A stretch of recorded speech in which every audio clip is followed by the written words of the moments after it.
Hi, I'm Bill Perkins. Welcome to Compass TV. If you love the Lord, love your Bible, and love to learn, you're going to love this presentation. 10 years ago, in 2011, Curtis Bowers, a former state legislator from Idaho, made this presentation, laying out the communist plan to take over America in great detail. It was uncomfortable to watch 10 years ago, and now it sounds like he's reading today's newspaper. All I can say is that he told us what was coming. You'll be dumbfounded watching this. The Communist Agenda in the USA by Curtis Bowers. You young people need to be careful. You might end up having 9 kids from attending one of these conferences.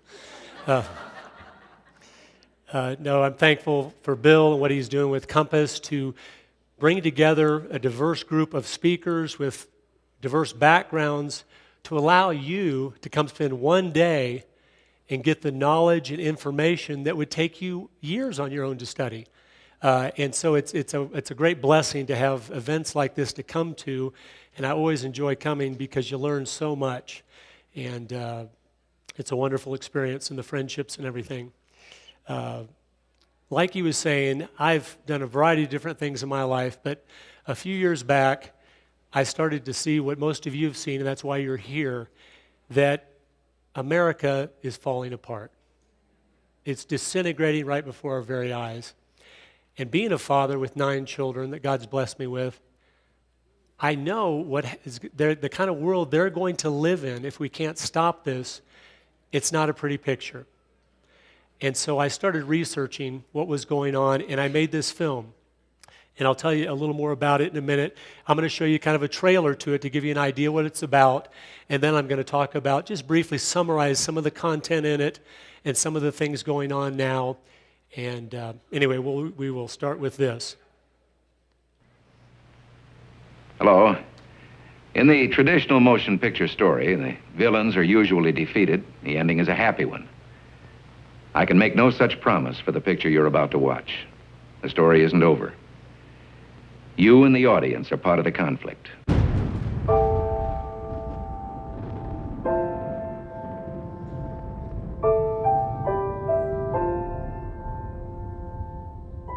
This story really begins for me back in the summer of 1992. I got a phone call from an older gentleman I knew who was a writer, and he asked me if I'd go attend a meeting for him at the University of California, Berkeley. He told me that the Communist Party USA had recently split over differences of how to best take America down. Some were wanting to still work toward a violent revolution, while others were wanting to focus their efforts on using public policy to subvert America from the inside. He was curious what they had to say. I mean, after all, the Berlin Wall had just come down, the Soviet Union had dissolved, and the whole world was saying communism is dead. So why were they meeting, and what were they up to? I was in graduate school at the time, and the whole idea of slipping in undercover into a communist meeting sounded pretty neat, so I decided to go.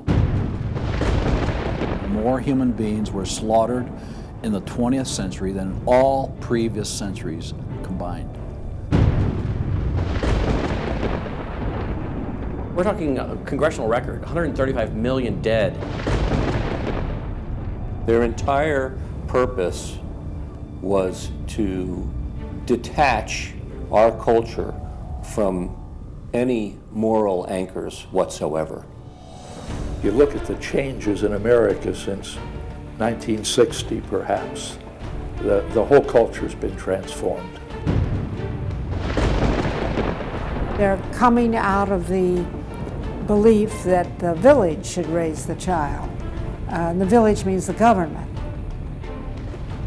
It was 15 years later, I was appointed by the governor to be a state representative in the legislature.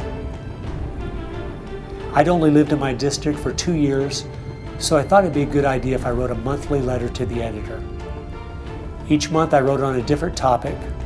In January 2008, as I was contemplating what to write my letter on, I thought back to the meeting in 1992, and I thought of the goals they'd outlined and where America was today, and I couldn't believe how successful they had been. We've come from Norman Rockwell's America to Hugh Hefner's America. They have deliberately destroyed the American family, understanding that's the foundational block that builds a society. They basically try to say that the state itself is ultimate, that there's nothing, no law higher than the state, and if there's no law higher than the state, there's no appeal against it. They're training them for the collective, and a collective mindset and a dependency mindset.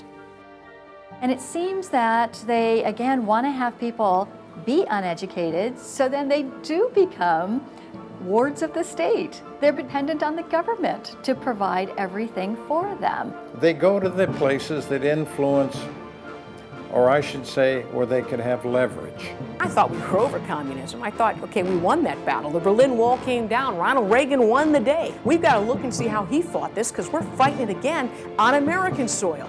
Not hostilely attacking us like we feared in the Cold War. It is from within. They'd accomplished almost every single one of them, and nobody seemed to be noticing. For at least the last 50 years, they'd been working actively behind the scenes, in the shadows, trying to move our people and our culture in a direction that was designed to destroy us. If we lose the Judeo-Christian framework, we're lost forever.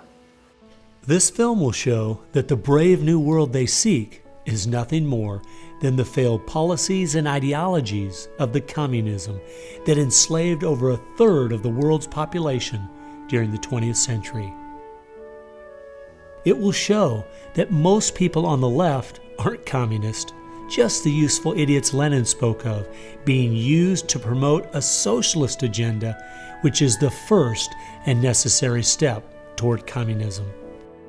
I think this is one of the most serious threats to our country at the present time. It will show they've done everything in their power to dumb down our children, undermine our families, rewrite our history, and promote obscenity and immorality everywhere that they can. They look at what holds society together, they understand it, but they don't want that. They want change, and they will subvert and rot every good and decent thing we believe in, because they have a vision for a new society, and that must mean the replacement of the old society. We, on the other side, we advance the idea that this is about the cause of freedom. And if it hadn't been for Jesus Christ, there never would have been a United States of America, because the inspiration for freedom drove our founding fathers. They were informed by their faith, and I believe guided by the hand of God. From my investigation over the last 2 years into what has caused America's drastic decline, I'm sorry to say the left won't be able to use the ignorant card.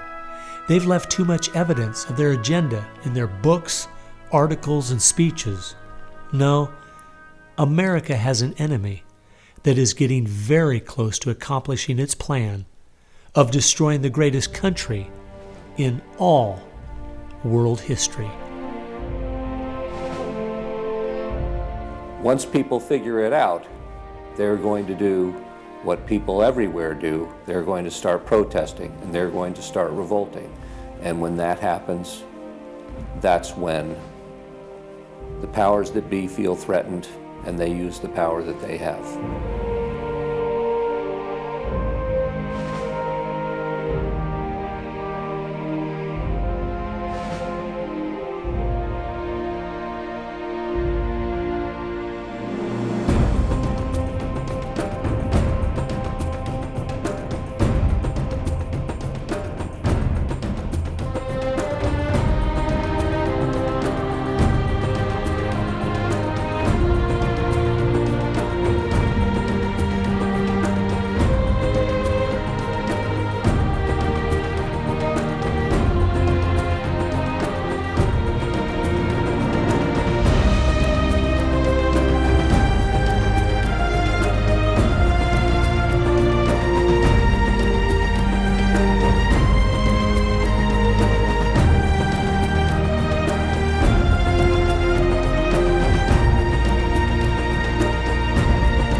Thank you very much. And I know a lot of people are watching this over the internet and watching on DVD. And if they are interested, the documentary is available at agendadocumentary.com. Well, making that film, I learned an awful lot. And I'm going to tell you a little bit about some of the things that I learned that are applicable today for just what is going on in our country, why it's going on, and what we need to be doing to make a difference. The meeting that I went to in 1992 was by a group called the Committees of Correspondence, and it was breaking off from the Communist Party like was talked about in the trailer there. And they kind of laid out a strategy there. And what they kind of had a threefold plan. They said that they wanted to destroy our families, our businesses, and our traditional morality. That's the three areas they focused on, that they needed to take those down so they could help form America into not such an evil, vile country. And to hear them talk about America as I was there, I'm like, they must live somewhere else. I don't know what they're talking about. Isn't it funny, though, where they all happen to live in the greatest country in the world? You never hear any of these college professors that rag on and undermine and belittle our wonderful country. Why don't they move to Cuba? Why don't they move to the Soviet Union or wherever? They never do. They love the benefits of this wonderful country and at the same time are tearing it down, which it doesn't really make sense, but I think it's because there's a spiritual blindness there. Once you reject God enough, you finally are given over to a depraved mind that cannot even sort out logic from illogic and inconsistencies and hypocrisy, so they don't see it. But this is the three things they talked about. And they said, to take down the families, they said, we want to really promote cohabitation instead of marriage. We want to get children into government programs at the earliest age possible. And we want to get behind the feminist movement. They thought that had been a wonderful thing for making women discontent with marriage and motherhood. And so they laid that out. Then for our businesses, and this is 1992, they laid out something that, to me at the time, I was a naive 25-year-old graduate student. I was like, what are they talking about? It didn't even make sense to me. They said they were going to use the environmental movement as a tool to destroy our free enterprise system. And again, at 25 years old, I was kind of like, and in 1992, when the environmental movement was more of the crazies, it wasn't as mainstream as it is today. I thought, how in the world would you do that? I mean, it didn't make sense. But of course, 16, 17, 18 years later, we see how they have done that. And then lastly, our traditional morality. They said, if we can get them to accept homosexuality, we feel that will totally undermine that traditional heritage of values Americans hold.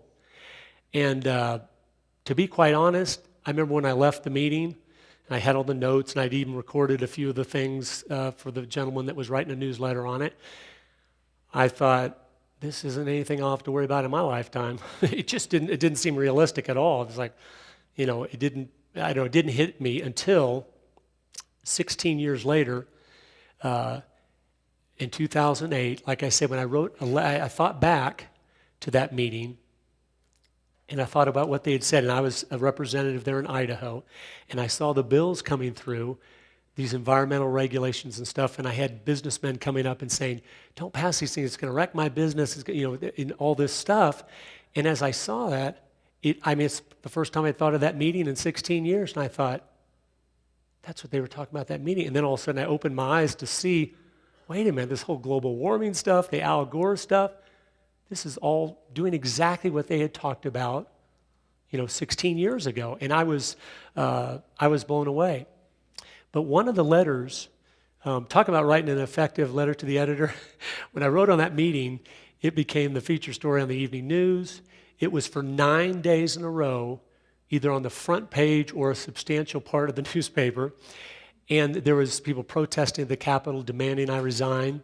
And I simply said what was stated at that meeting. If you actually read the article, you go, that wasn't that. But they saw a danger there, someone that knew something they didn't want other people to know. So they had to attack, to discredit me quickly, because they go, we don't want people to see what is being exposed here. And there was also 40 letters to the editor printed in response to what I had said, and many of them in my favor, the majority of them. But one of the letters mentioned a book from 1958. He said, Representative Bowers is right in what he said, but what he heard at that meeting in 1992 is nothing new. That was all printed in a book in 1958. And of course, that got my attention.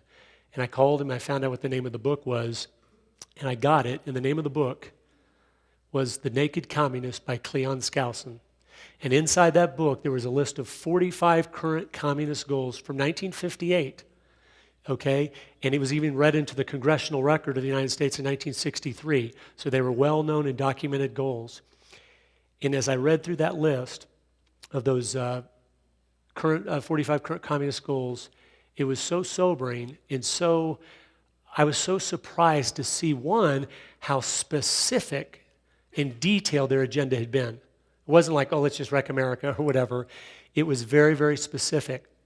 And you could see, just like at that meeting I attended, they understood so clearly our morality was our greatest strength. Most of the goals were attacking our morality. And I want you just to see a few of them here.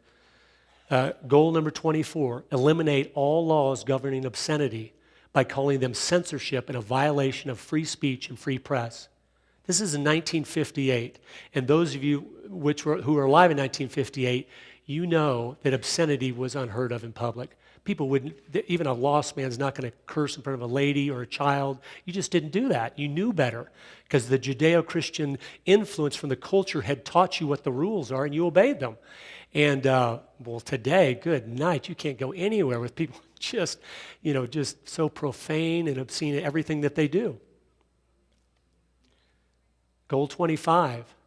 Break down cultural standards of morality by promoting pornography and obscenity in books, magazines, motion pictures, radio, and TV. They knew exactly what to do to destroy us from the inside out. I mean, pornography is destroying families throughout America. In our churches, a recent survey found that 54% of pastors have viewed internet pornography in the last year.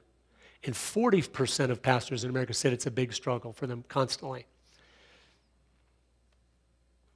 Goal 26, present homosexuality, degeneracy, and promiscuity as normal, natural, and healthy. Isn't that exactly what they have done? It's like now if you say anything against that, you're like from Mars or something. How dare you? Where are you from? It's normal, natural, and healthy. And they've taken such a huge step beyond this now with the transgender and the crazy stuff that they've just pushed in there. And I think they've done that, not because that affects very much of the population, obviously. It's because to make homosexuality itself not look quite as bad. Because when you start talking about the transgender stuff where someone doesn't know if they're a man or a woman and stuff, those are mental issues that need to be dealt with. Those aren't something to accept, but they knew, hey, we're just going to throw that in there with them, and it's going to push the whole thing farther in our direction and make homosexuality not sound quite as bad then as some of these other crazy things. I mean, we see them continuing really pushing this forward, even trying to take the Republican Party through the log cabin Republicans and groups like that are trying to get their way, work their way in by making donations to the Republican Party to be involved in, like CPAC this last year. The log cabin Republicans, which is a homosexual group, they were one of the featured people at our conservative conference for the Republican Party. And once they come in there to expand the tent that broad, of course, we lose the whole foundation of everything. The morality is the whole thing. Economy is just a fruit from being a moral people, having a booming economy. That comes from being a moral people because you're living your life in such a way and you're doing business in such a way that you're being blessed for what you're doing. And it works, and that's the only way freedom works. But they realize that, and that's why they've tried to undermine that. This next one really fits into this conference. They said, 27, infiltrate the churches and replace revealed religion with social religion and discredit the Bible. Oh boy, have they been successful at that. They have already captured a large percentage of the churches in America through the emergent church movement, the seeker-friendly church movement, and I mean, those churches now, their primary focus is more working on bringing about socialism, bringing about social change, instead of reforming the culture through Scripture and righteousness and a saving faith in Jesus Christ. I mean, they've just turned it all on its head. They've thrown out all the valuable things and kept the do-gooder stuff, which is what liberals have always been good at doing. But when it's not done in the name of Jesus Christ, it's meaningless and it's sinful, because it's blasphemous. You're wanting to get the credit instead of giving the glory to God like you should. So it's actually sin. It's not even just okay. It's actually sinful to do that under your own auspices. And then here, the last goal that we'll cover in this thing, there was 45 of them, but these really dealt with morality very specifically. Goal 28, eliminate prayer or any phase of religious expression in the schools on the ground that it violates the principle of separation of church and state. Now, a lot of us go, oh yeah, that's what happened, whatever. That's old news. That was 1962. When I read this goal, that's when I knew I had to make this film. This is from 1958. In 1958, there was prayer in our schools. Every public school started the day with prayer.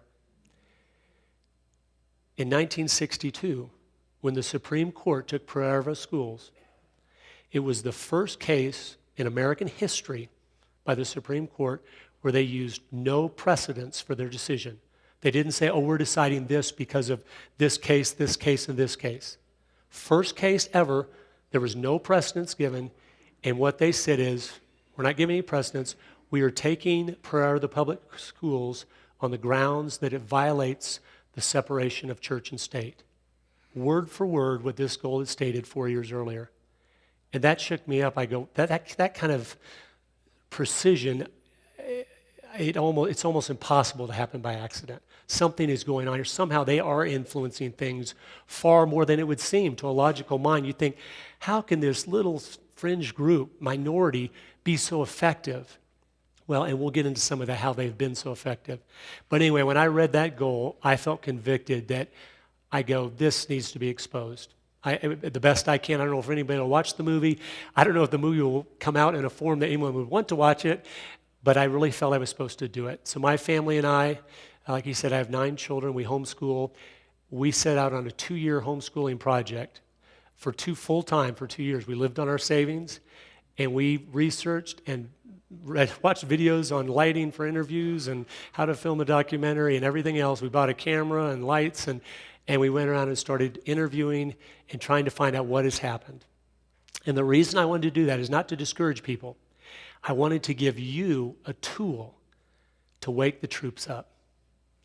There's too many on our side of the fence that they're unengaged, they've given up. They feel like, oh, well, I'm too busy to get involved with that. And I wanted to let them see how dire the situation is, how much we need them involved, and to plug in and to help us try to win back our country. And so that's why I made it. Well, the results of my study was this. And that's probably hard to see all those details there, but that's on my desk. I had a big sheet of paper, and as I found a new name, a key player, a key group, I started jotting them all down, and I had a big thing that I kept erasing and rewriting and trying to figure out just a fundamental understanding of what had happened. If we look here, what's impressive, and this should be encouraging to us, I'm going to show you how so few did so much, and they don't even have the truth on their side. Jesus, as you know, changed the world with 12 people. So we mustn't be discouraged, but we must know the hour is very, very late. And here, the 4 groups, the Frankfurt School, Antonio Gramsci, the Fabian Socialist Society, and the Communist Party USA. Those 4 groups, who were heavily all influenced by the ideas and teaching of Karl Marx, have radically changed America and most of the world in a relatively short period of time. And I'm just going to briefly go into a few of these things. The Frankfurt School, right here, is a key player. It is unbelievable the influence they've had. What it was a school over in Germany of intellectuals. And in the 1930s, How many of you have heard of John Dewey? Yes, the father of our public education system. John Dewey brought all these intellectuals over here from the Frankfurt School and dropped them down at all our top universities, Berkeley, Princeton, Brandeis, and on and on. And with the sole goal, and I've got a quote from them to tell you what their objective was. Willie Munzenberg was one of their leaders, and this was their goal. He said, quote, "We're going to make the West so corrupt it stinks. We're going to rot them on the inside out. We're going to make them so immoral, so they're just going to fall apart from the inside." And from that, Herbert Marcuse worked with them. They came up with the idea of political correctness in the 30s. They started pushing that, which is really just cultural Marxism. What it is you change the culture to accept Marxist ideas by limiting the free speech of people because you've put these unspoken rules on what you can say and can't say, and so they can progress forward and make their ideas accepted because people will be scared to stand up against them. Why? Because that's not politically correct. You can't say that. And so it silences their opposition so they can just march forward through our schools, through Hollywood, through everything, and we just have to say, well, that's not right, but I can't say anything because that's not politically correct. Of course we should, but that's what they have done. They got started with the diversity, the social justice, multiculturalism, moral relativism, and shared prosperity, and their goal was to take over Hollywood and the media and the educational system. And boy, have they had a tremendous impact. The next one that a lot of people, maybe a few people recently have heard of him, but when I first found out about him in 2008 when I started my research, everyone I talked to had never ever heard of this guy, Antonio Gramsci. Antonio Gramsci, and it's an interesting story, he was an Italian communist back in the 1920s. But a very intellectual guy. He went to Lenin. He had actually the ear of Lenin. He went in the late 20s before Vladimir Lenin, the head of the Soviet Union, and told him, if you want to take over the world with communism, this is how you're going to have to do it in countries that believe in God. You're going to have to penetrate the institutions of the culture and use those to influence the people to change them from within. Lenin said, no, we're doing the revolution. Didn't listen to him, sent him back to Italy. And in Italy, Mussolini threw him into prison, where he ended up dying 9 years later. But while he was in prison, you think, oh, this guy's not going to have any impact on our culture. He wrote over 2,000 pages of strategy, specifically how to take a Judeo-Christian culture down from the inside. And that is what the left has used since the 1930s. One of his disciples was a guy you probably have heard of, Saul Alinsky, who wrote the book Rules for Radicals. He got all of Antonio Gramsci's stuff and just kind of repackaged and sold it to the 60s radicals. And then so many different influences, Acorn, and so many different things came from that. But in my personal opinion, Antonio Gramsci is the most influential person of the left in the entire 20th century. More than Stalin, more than any of those. They were evil dictators that did their thing. Antonio Gramsci changed the thinking of the West. He dissolved the enemy by coming up with a plan to, again, eliminate us from ourselves by changing us. And boy, he has been successful. Another key player, I don't know how many of you have heard of the Fabian Socialist Society, but they're still making huge progress worldwide. This coming week, they're having big rallies over in London, and my wife and I are going there tomorrow, so I'm looking forward to participating in their rallies, maybe get some good film and stuff. But they are still having a huge impact worldwide. The Fabian Socialist Society started a group called SDS. Maybe you haven't heard of them. They're the Students for a Democratic Society. Okay, this group they have done so much. As you can see, I mean, Bill Ayers was a member of that. He eventually started the Weather Underground. Reverend Jim Wallace, who is transforming our Christian culture in America under the guise of Jesus was for social justice, which is communism, and he is turning everything on its head. He was the president of SDS when he was in college. And SDS is not just a liberal organization or something. It is a radical Marxist organization with the goal of bringing about world communism. So it's not well, he was in a liberal group and he got over that. But you'll be surprised to know Tony Blair, who's the Prime Minister of the UK, he's a member of the Fabian Social Society right now. Okay, they're still have incredible impact. Well, Tony Blair, as you know, is really good friends with Rick Warren. In fact, Rick Warren has allowed him to come preach in his churches, and Rick Warren is on his board of his organization. He has a nonprofit whose goal is to bring about a new world order, and Rick Warren sits on the board of that organization. And it's interesting, I just found this out a week ago from a friend. In Time magazine, August 7th, 2008, just a couple years ago, they were interviewing Rick Warren, and I never knew this before. He said he was involved with SDS when he was in college. I couldn't believe that. I go, you guys, and he said in his own word, it was just an interview with him. He said, oh yeah, I worked with SDS when I was in college. So it's the more you dig in, the more you find that you go, oh, I didn't want to find that out. But they're really, one of their key goals right now of the left, I think their number one goal is to neutralize the church. They've known for decades, since the 1930s, the communists knew their greatest opposition, the people that are always stopping them from progressing, is conservative Christians. And about 30, 40 years ago, they realized, hey, if we can't beat them, join them. We got to get in those churches, and we got to push them to the left, and we got to push them, and we got to push them. And so Tim Yeager, just a couple years ago, he's a member of the Communist Party, one of the leaders. He just joined, is now getting involved with the Episcopal Church in America. And but he's in there to keep pushing policy towards social gospel instead of the gospel of Jesus Christ that saves souls.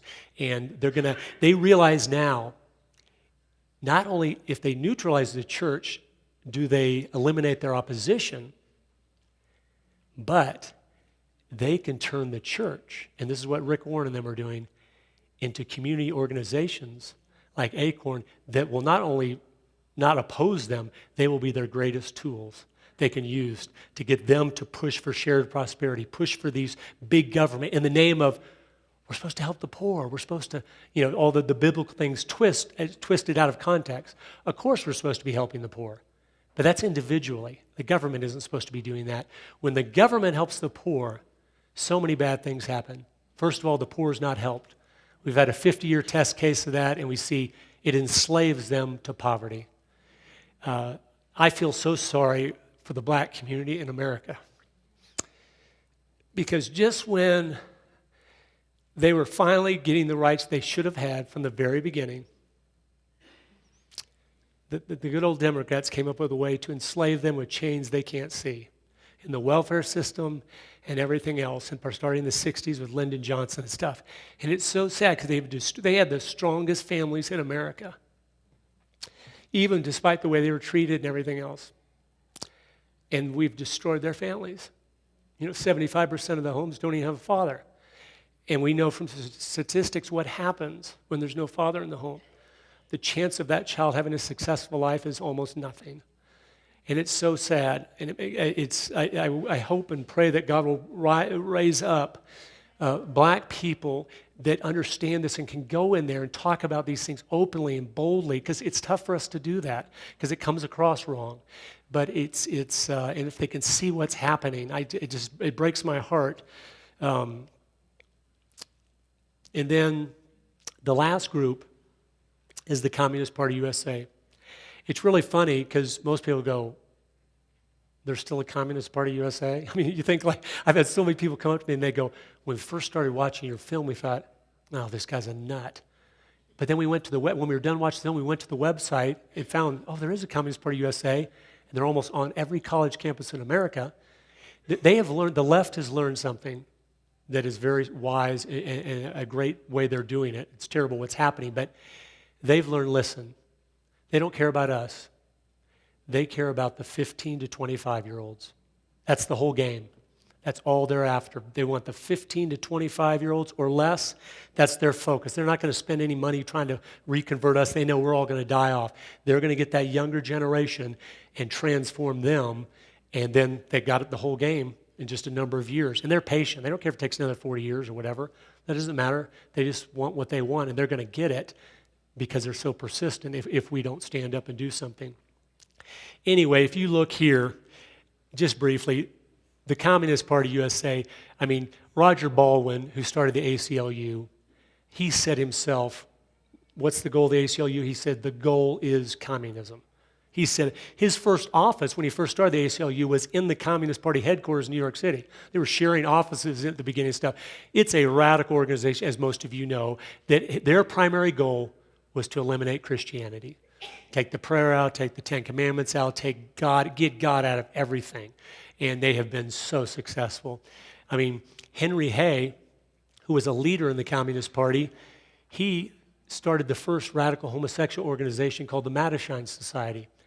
And their whole goal was to make homosexuality acceptable in the United States. And this is back in the 40s.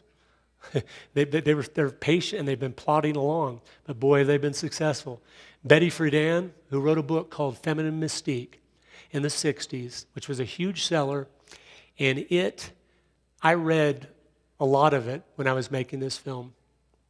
And let me tell you, it's such poison, I wouldn't even allow my wife to read that. She is such a skilled writer and such just twisting everything on its head and making a woman that stays home to feel like she is the most worthless human being that's ever existed. And she called the home, quote, she goes, a homemaker or a housewife is a comfortable concentration camp. That was her description of the home. And she acted like she was writing this book from the point of being a frustrated housewife herself. But it wasn't until the 1990s when all the records started opening up from the Soviet Union and stuff, and we got to see some of the KGB file stuff. In fact, came out she was a radical propagandist for the Communist Party, and she had just said all that stuff trying to break down our families. But it was millions of women believed her lie and went into the feminist movement, and they missed out on so much. It's such a shame. And some of them have woken up realizing they didn't have the families, they didn't have the children, they're not going to have the grandchildren, because they bought into the lie of this evil lady that said, oh, nothing more degrading in all the world than being a homemaker. And they believed it because she wrote it in a way that was very powerful. There's so many other things there, that the NEA, John Dewey, and different things that have had a huge impact. Here's a question that entered my mind when I was making this. I thought, how are they so successful at doing this? How have they taken everything we believed in and turned it 180 degrees? I mean, you think it's the change, and many of you older here, you've lived through all of this change. You have seen your country, you don't even recognize it anymore. And it really boils down to this. Saul Alinsky said, change comes from the conflict. Change comes from the conflict. And what this is all from, it's from the Hegelian dialectic. Hegel was one of the main influences on Karl Marx when he wrote the Communist Manifesto. And he said we create the change using this dialectic to transform the culture. A lot of liberals nowadays, want to look for it, and a lot of leftists, they now are calling it the third way. Okay? And this is what they do. For the third way, they say there's an idea, and you could pick any idea, but I'll pick the idea of limited government. We believe the idea of limited government is constitutional, it's the best way to have a government, and we believe that's right. So whatever that is they want to destroy, they will pick the opposite idea. So big government is the answer to everything. We need big government, that's what we need.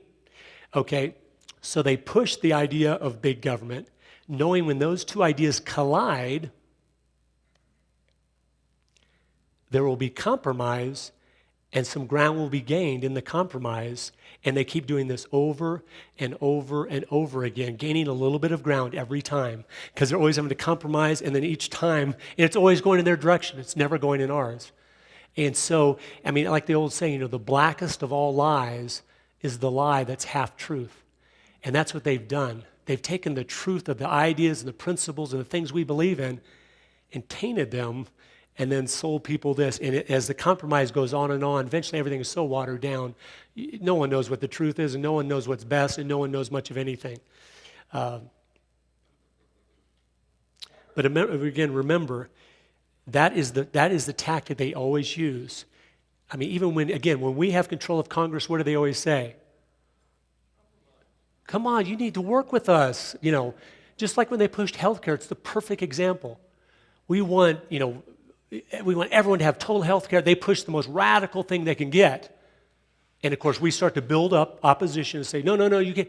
And they say, okay, they step back. Okay, you're right, but we were asking for too much. Okay, let's just do this then. Let's just do Obamacare, which is just, everyone doesn't have to do it. And all of a sudden they took a huge step and we're like, wait a minute. They took the big ground and we got nothing. But they always do that. And a real interesting thing, and watch for this and you'll see it. I've read a lot of articles by people of the left. And what they do, Robert Borsaj is one of the head leaders of the left. He says, we create our own opposition to make our ideas look moderate. So they, on the left, are going, Obama's not doing what he promised when he was elected. Man, he needs to fulfill his promises. He said he was going to do. They're complaining, even though they're happy with what he's doing. They're complaining. They're rising up and pushing on him.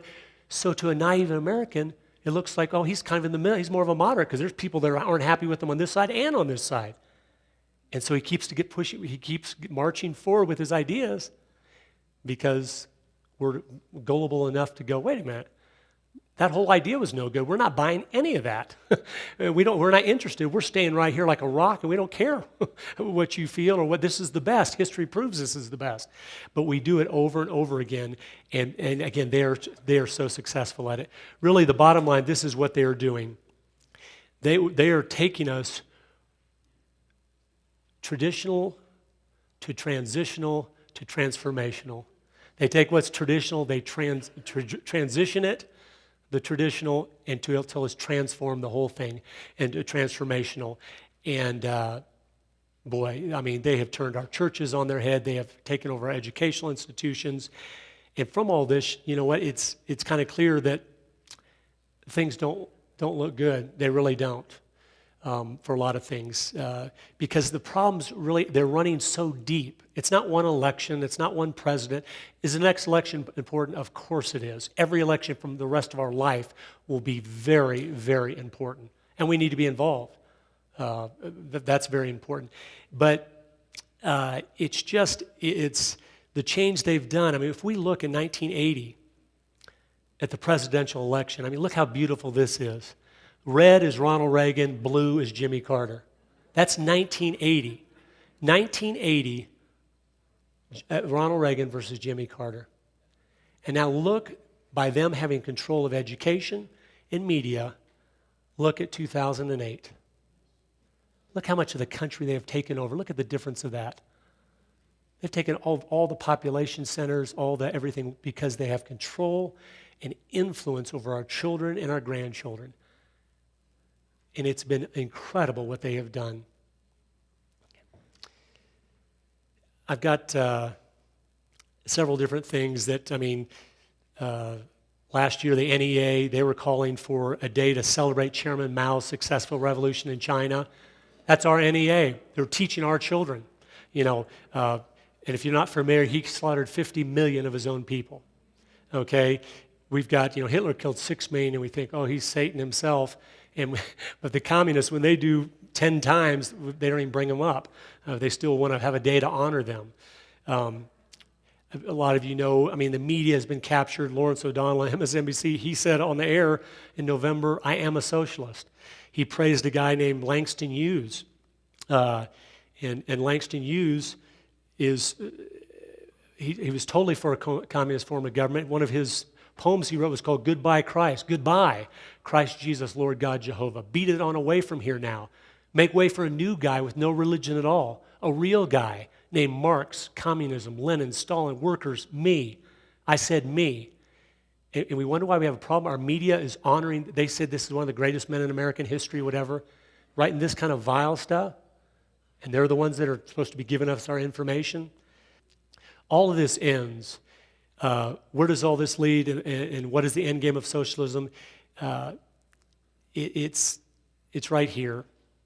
George Bernard Shaw, who was he was one of the founders of the Fabian Socialist Society, and their leader for 50 years. He let us know exactly, and this is what he said. Socialism means equality of income or nothing. Under socialism, you would not be allowed to be poor. You would be forcibly fed, clothed, lodged, taught, and employed, whether you like it or not. And if it were discovered that you had not character enough to be worth all this trouble, you might possibly be executed in a kindly manner. But while you were permitted to live, they're the ones that permit you to live, you would live well. He just said it right out. A lot of times they do. They're not ashamed of their view, and they tell it like it is. This is where it ends every time. And a survey was done just not too long, a year or so ago, in Belgium. That's way further down the road than we are. Of their nurses, 50% of the nurses in Belgium admitted to administering lethal drugs without the patient's knowledge. 50% have killed their own patients. They admitted it in a survey. And that's where it always ends, because you run out of people's money and things have to be cut. And because they have convinced us of moral relativism and the younger generation, it's not that big a step for them. To us, it sounds crazy. But when you put it like this to a younger generation, hey, we've got a limited amount of money. We've got a 60-year-old has cancer. It's going to cost $500,000 to treat. And we got a 5-year-old that has cancer. And we can't spend the money. We don't have enough money to go around for both of them. Who should we spend it on? Well, that to a moral relativistic mind, oh, the 5-year-old, he's still got his whole life in front of him. The 6-year-old's already done they've had 60 years. Give them the shot and give them the treatment. And that's the way it always ends.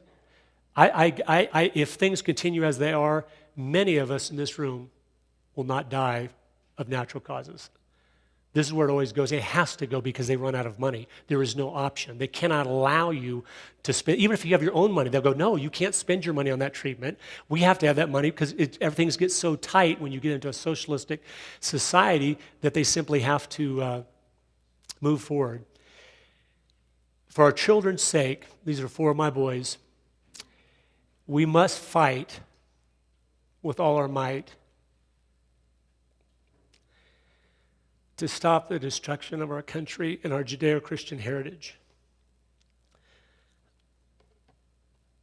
Chesterton once said, emptiness does not come from being weary of pain. Emptiness comes from being weary of pleasure. I think if anything was to describe America today, it's that. And the good news is we have an answer for emptiness. You have to be sharing the gospel. You have to be living in such a way that is an example to your children and grandchildren first and foremost, but to those around you. If we are not going to shine the light and be the salt that we should be, we're going to get exactly what we deserve. We talk about Jesus coming back soon. I think he is. But soon in his time frame is sometimes a lot longer than our time frame. And I wouldn't be surprised that it might be longer than sooner. Why? Because he is so merciful and so long-suffering and so loving. He wants us here as long as we can be here to share the gospel with others. I think it's going to get a lot worse before he comes. And it will be a privilege to be able to suffer for him like the thousands of wonderful people that have come before us that had to pay such a dear price for what we have. I want to close with a poem. I memorized this back when I was in college, and I think it was written 100 years ago by a man named Rudyard Kipling, and I think it's one of the most powerful poems ever written, and it shows that truth is timeless. What the principles we stand for, it doesn't matter if it was 1,000 years ago or 1,000 years from now. They are true and right, and you will always reap what you sow. The poem's called The Gods of the Copybook Headings. And in this poem, Rudyard Kipling, it's like he's Father Time, and he's watching throughout all world history, and he's watching the gods of the copybook headings and what those are. Back in early American history in our schools, the children had copybooks. And what that was is a book, you open it up, and there would be a maxim or a truth on the top line, and then there'd be 25 blank lines. And to learn, and maybe it'd say, you reap what you sow. But to learn their penmanship, they would write that, you reap what you sow. You reap what you sow. On all 25 lines, which would teach them their penmanship. But of course, after writing that 25 times, you would memorize that truth. What a great way to learn. Well, he compares the gods of the copybook headings to the gods of the marketplace. The get-rich-quick schemes of man, the things that always promise a lot but never deliver. Anyway, it's him like Father Time watching, just comparing those throughout time and ages, and this is how it goes. It reads like it was written today. As I pass through my incarnations in every age and race, I make my proper prostrations to the gods of the marketplace. Peering through reverent fingers, I watch them flourish and fall, but the gods of the copybook headings I noticed outlasted them all. We were living in trees when they met us, and they showed us each in turn that water would certainly wet us and fire would certainly burn. But we found them lacking in uplift, vision, and breadth of mind. So we left them to teach the gorillas while we followed the march of mankind. We moved as the Spirit listed. They never altered their pace, being neither cloud nor windborne, like the gods of the marketplace. But they always caught up with our progress, and presently word would come that a tribe had been wiped off its ice field or the lights had gone out in Rome. With all the hopes our world is built on, they were utterly out of touch. They denied that the moon was Stilton, which is a blue cheese. They denied she was even Dutch. They denied that wishes were horses. They denied that a pig had wings. So we followed the gods of the market who promised us these beautiful things. When the Cambrian measures were forming, they promised perpetual peace. They swore if we gave them our weapons, the wars of the tribes would cease. But when we disarmed, they sold us and delivered us bound to our foe. And the gods of the copybook heading said, stick to the devil, you know. On the first feminine sandstones, we were promised the fuller life, which started by loving our neighbor and ended by loving his wife, till our women had no more children and our men lost reason and faith. And the gods of the copybook heading said, the wages of sin is death.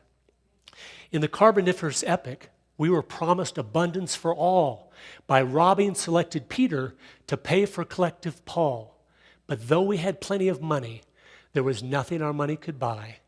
And the gods of the copybook heading said, if you don't work, you die. Then the gods of the market tumbled, and their smooth-tongued wizards withdrew.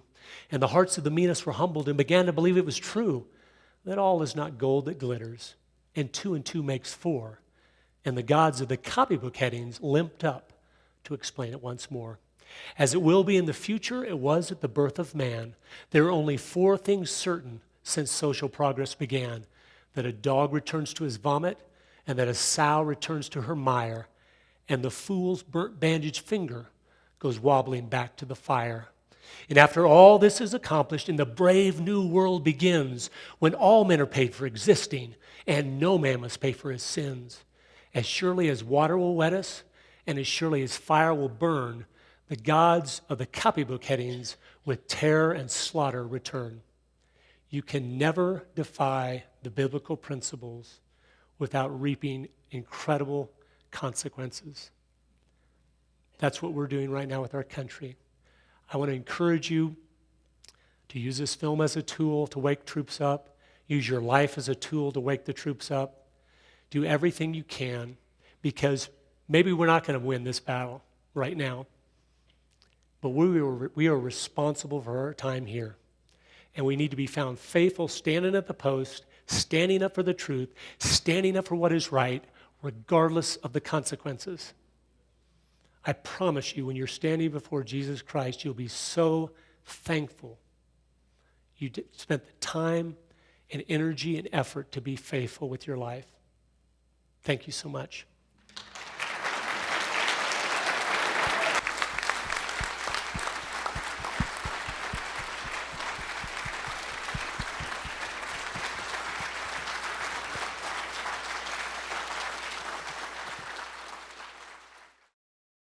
This has been The Communist Agenda in the USA, presented by Curtis Bowers.